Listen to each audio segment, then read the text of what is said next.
Greetings, duelists, and welcome to another episode of Yu-Gi-Oh! Alert. So, on the last episode, we talked about the importance of Vados and how Vados could be a meta-relevant card because of how field spells might be more popular, like post Legacy of Destruction. Now, I'm going to talk about Dimension Shifter, and specifically what you should be aware of when it comes to this card. And it comes to no surprise, people have already been aware of Shifter in the past. Shifter has been seen in a couple of rogue decks. The design behind Shifter is not favorable for many duelists.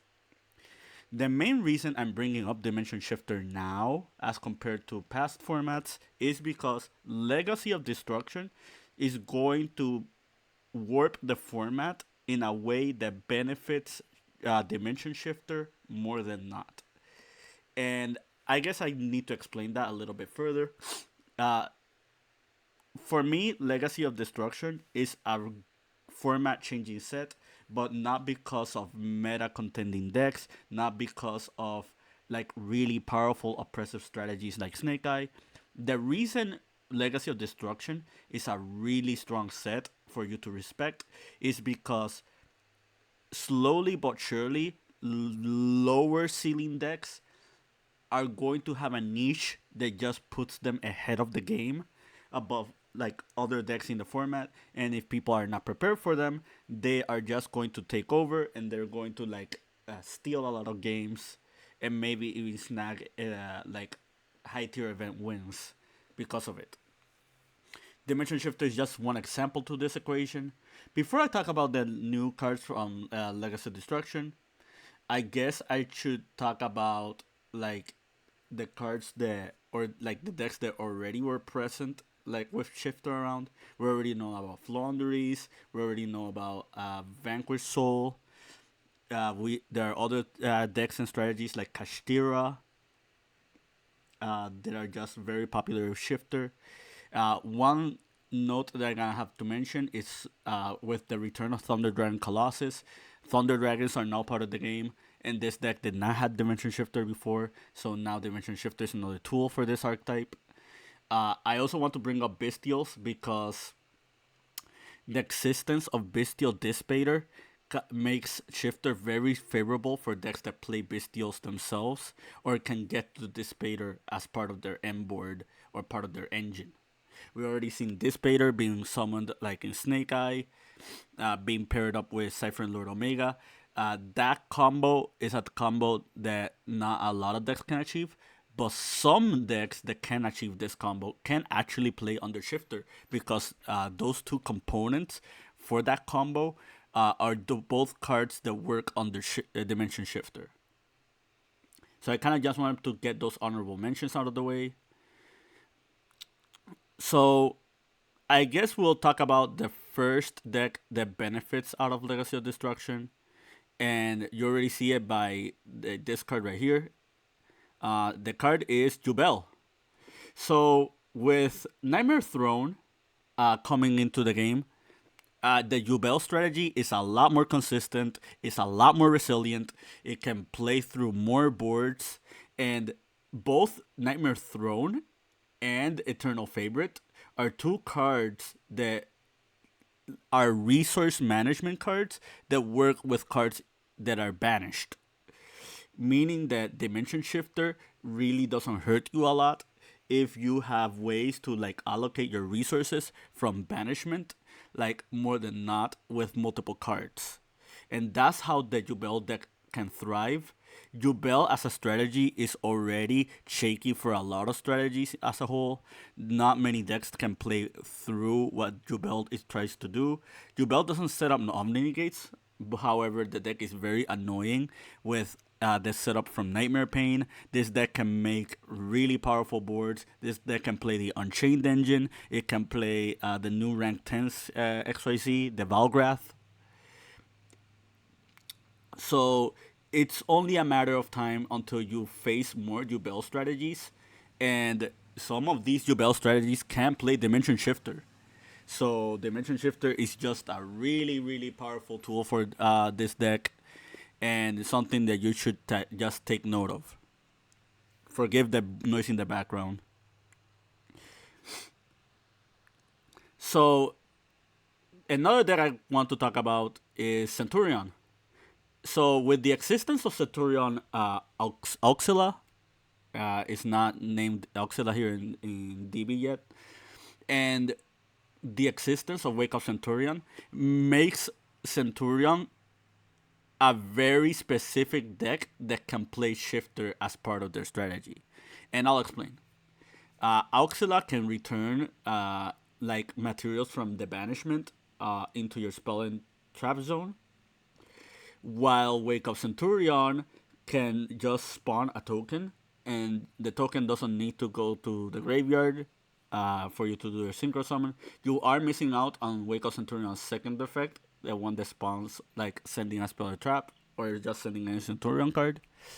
But with the Dimension Shifter, now specifically opening Emblema Oath or Trudeia can make the entire Centurion combo even when Dimension Shifter is present.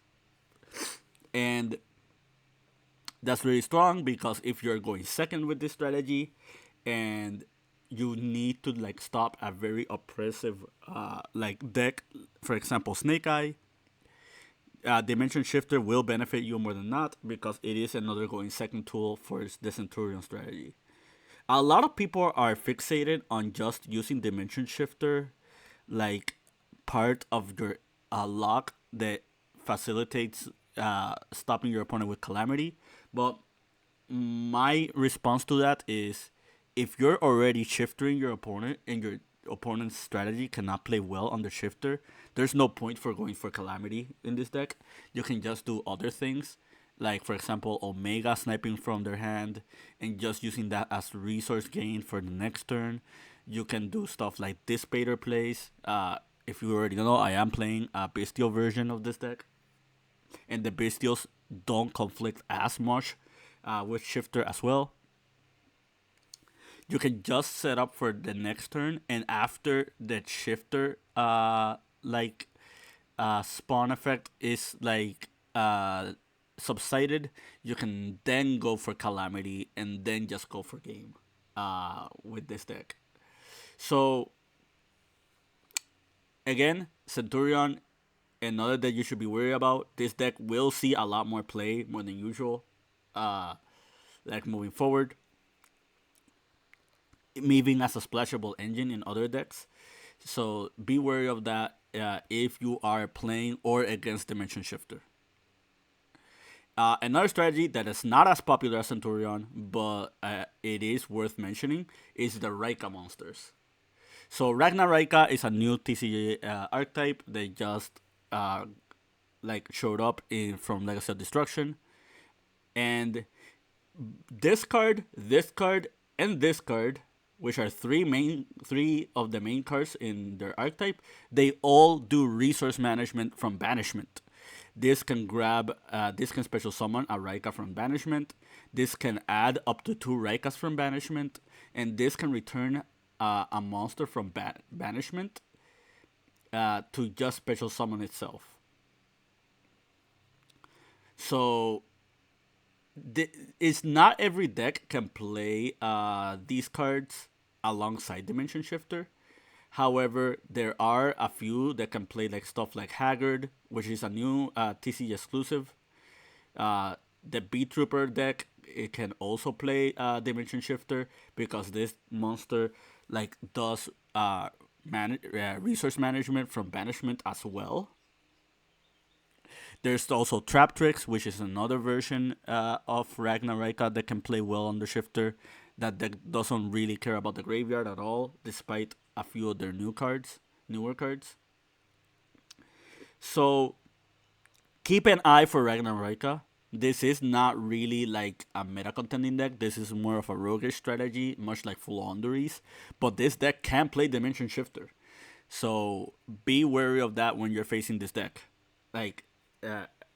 It will happen if you are not prepared for it.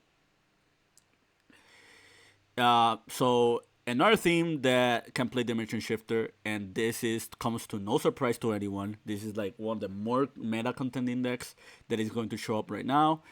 is the Tenpai Dragons. So the Tenpai Dragon strategy is is very cookie cutter. It's basically a going second OTK deck, and since this deck does not do very well going first, they mainly play Dimension Shifter as a tool for whenever they go first.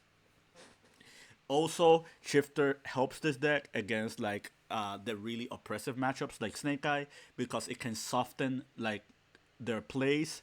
You can do Shifter in the middle of their combo and just put them in a very awkward position where you can just take advantage and just minimalize the rest of the resources with your Tenpai cards. And so now that I talked about Legacy of Destruction and I talked about like a few of the decks, you already see one face-up card that I have not brought up yet, and that comes to the next strategy you should be wary of because I feel like post Legacy of Destruction, this is just going to be another meta contending deck, and if you're not too careful, and that deck is Ritual Beast. So Ritual Beast is getting a couple of new cards in their arsenal. They're getting like this really cool fusion monster. They're getting this new link monster. I already did a video on Ritual Beast, so feel free to check that out.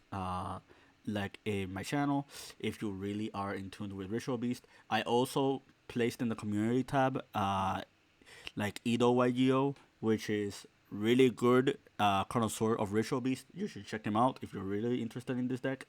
But going back to Shifter, this is another deck that just does not care about Dimension Shifter at all. This deck has a lot of resources. It's very combo heavy. It has a lot of tools with banishment. It's a very complicated combo deck. It does not play around every card in the game. This deck is fairly weak to some cards like Nibiru or Droll. But again, if you're not too careful, this is just another deck that can just steal wins.